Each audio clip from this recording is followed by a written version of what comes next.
Let's start our discussion of the French Baroque by looking first at the name of this period style. So it's French.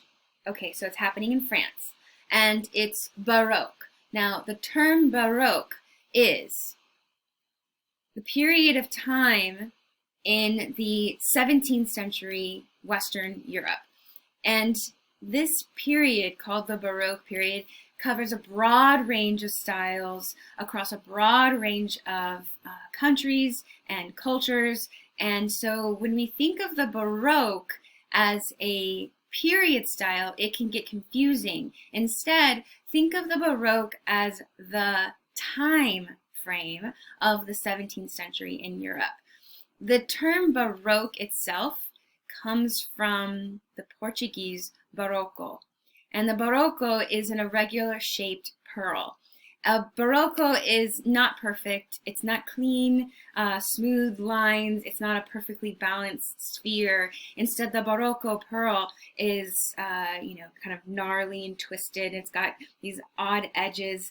Now, how does this relate to the term Baroque, and why do historians and art historians use it? Because the 17th century in Western Europe at this time is a time of change, of transformation, of chaos. And when you look at a Baroque pearl, while it isn't perfect or harmonious, it's still quite wonderful to look at, right?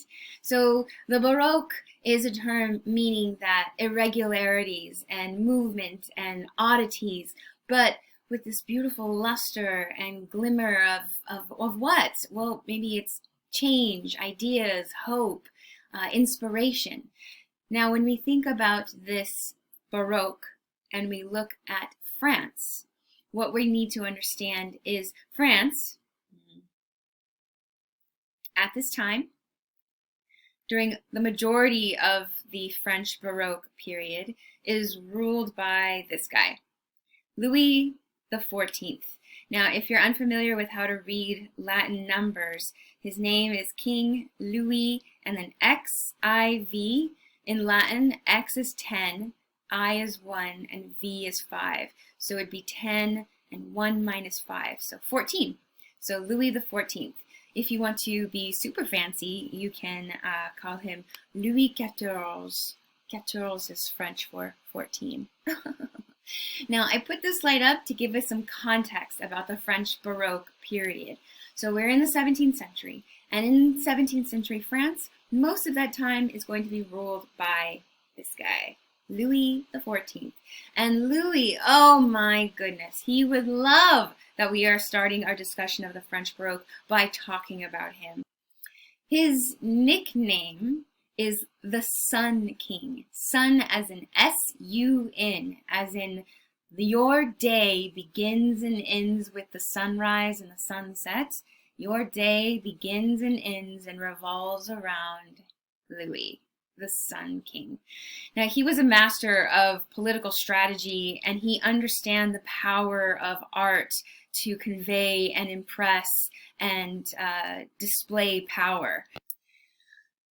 France at this time is desiring to become the center of the art world. He wants everybody in Europe to look to France as the leader of culture. And so under Louis, he will pour tons of time and money to art universities, establishing a national art school called the École des Beaux-Arts. The École des Beaux-Arts, the School of Fine Arts. Now you might be thinking, oh my gosh, Louis, that's so nice, thank you so much. Yes, it is a state-funded art school that will bring in and train artists of the highest caliber, and then those students become masters and then teachers at the same art school. But Louis is not stupid, and he knows that he will also benefit by the establishment of this national art school, because all of the artists and all of the art they are creating is to benefit him and to benefit France, so that everyone in Europe will say, what's the latest and greatest in fashion, in design, in beauty, in art, in clothing, in music? And they're going to turn to France. They're going to turn to Louis Yes. Now, France is a Catholic country, and so we will see some religious artworks that support their alliance with the Catholic Church and the Pope. Also, Louis the 14th, just to give you some more kind of context and gossip, Louis the 14th is married to the eldest daughter of the King of Spain, Philip the Fourth, and he marries his eldest daughter, who is Maria Theresa, and they are first cousins. I know, I know. How are they first cousins?